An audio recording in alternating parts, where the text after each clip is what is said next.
and welcome to Emma's ESL English. This week, we're going to be a little more literary.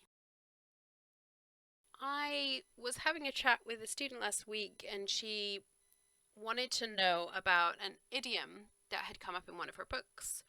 And part of the idiom was, "That way madness lies." And I said, I think that sounds official. And what I meant by official is generally in English, we don't know where our idioms come from. Quite often I can connect them to something to make them understandable, but it's surprising how often they're just apparently totally random stuff. But there are some of them that just sound too perfect. And a lot of those tend to come from Shakespeare. Some of you, hopefully most of you, have already heard of Shakespeare, who's a pretty famous guy. And he is a really important part of British culture and the English language. It's estimated that Shakespeare invented as many as 1,700 words. However, to be fair, a lot of them were probably in common use already. It was just that Shakespeare was the first guy to write them down. But there's definitely some that he probably did actually invent. He was a very creative guy. Today, I'm gonna give you a little bit of information about Shakespeare and his background and just kind of a general introduction to Shakespeare. Then tomorrow, we're gonna look at some of the vocabulary that was first written down by Shakespeare.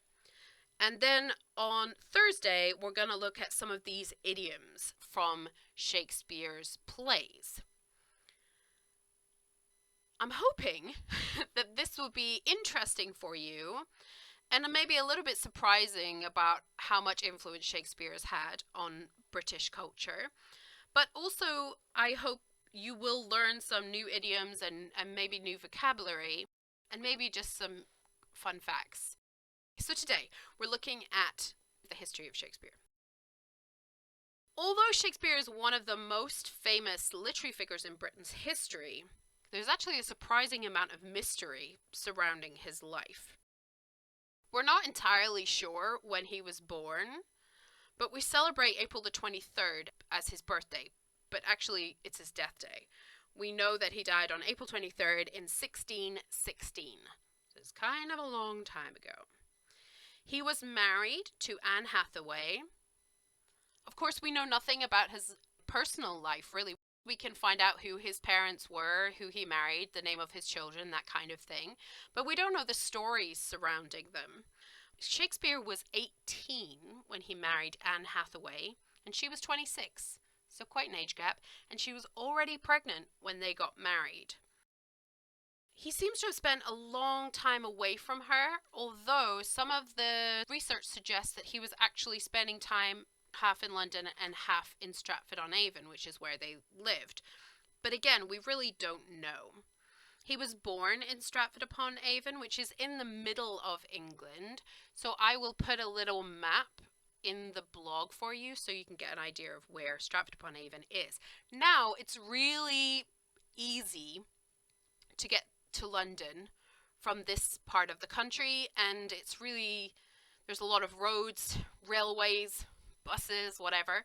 But at that time, you were looking at about a 2-day ride, probably by horse or carriage, to get to London. So it wasn't an easy commute.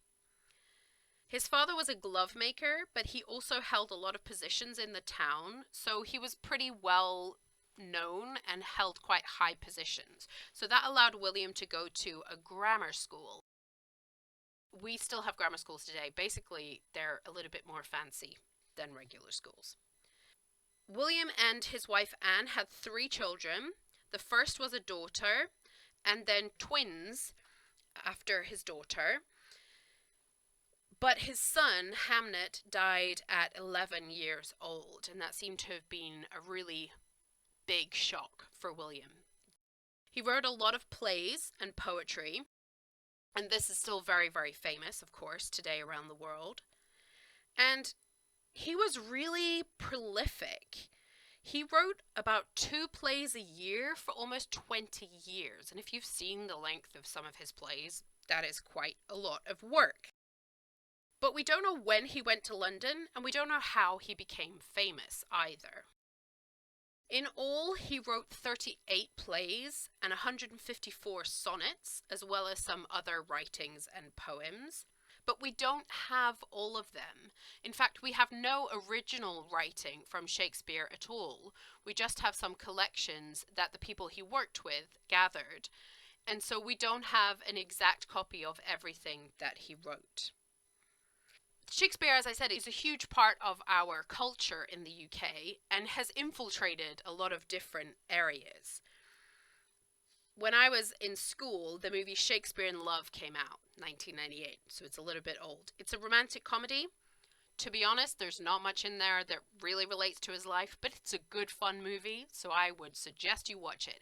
It's a great insight into the kind of people that were around, the kind of clothes that they wore, what London might have looked like at the time. So just in terms of what 1616 and before looked like and felt like, it's a really good movie from that perspective. There's another movie called Anonymous that came out in 2011, and that really thinks about some of the mystery around Shakespeare. There's even question about some of his plays. Did he write them, or did somebody else write his plays? We're not sure. A lot of films have been made directly from his work. So some of the films are literally recordings of the plays that have been put on in theatre. Some of them are an adaptation of the play to make a movie. And a lot of times people use the ideas from his plays to write their own stories. So in 1999, we had Midsummer Night's Dream with Michelle Pfeiffer. I think he would have liked that. There's a lot of drama. There's a lot of really cool stuff of fairies and things like that. Romeo and Juliet is one of his most famous plays. Has over 30 filmed versions of Romeo and Juliet. That's a lot. For me, the most famous version of that, again, came out while I was at school in 1996, and that's Baz Luhrmann's version of Romeo and Juliet. It was one of the things that made Leo DiCaprio famous, and had one of my favorite actresses at the time, Claire Danes, in it. So it was a way to make Shakespeare more relatable to a modern audience. But he also inspired many other writers.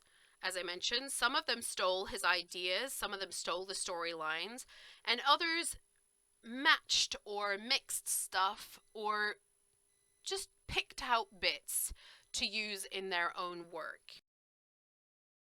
My favorite writer, Terry Pratchett, satirized Macbeth, which is one of the most famous plays and one that I studied at school, in his book Weird Sisters. So there are several iconic scenes in the book that are really directly stolen from Macbeth, but Terry flips them in some way and makes them very funny. I think what I'll do is do a reading for you of the beginning of the Weird Sisters and the beginning of Macbeth, so you can see how similar they are. Weird Sisters is a very funny book, actually.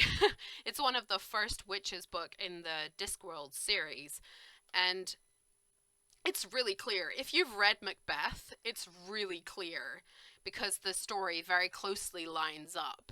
But he flips some of the things. So in Macbeth, Macbeth's wife is very upset when she can't get blood off her hands. But in the book, it's the husband who can't get blood off his hands. So, yeah, people have really used Shakespeare a lot in their story.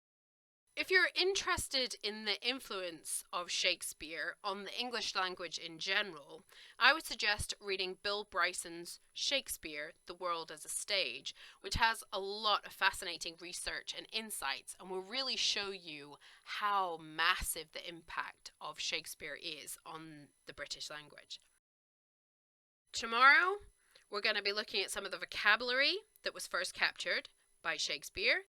And on Thursday, we'll look at some of his iconic phrases that have become well-used idioms.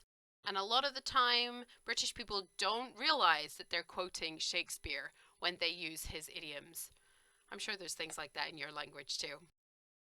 If you have any questions, please email me, emmaeslenglish@gmail.com. Or alternatively, you can head over to the blog, emmaseslenglish.com, and I will put some of the links to the trailers of the shows that I've mentioned and the books that I've mentioned, and also the list of the Romeo and Juliet movies. I'll put all of those links in the blog so you can look and do your own research if you're interested in Shakespeare. Thank you so much for tuning in. I look forward to talking to you tomorrow. Have a great day. Bye.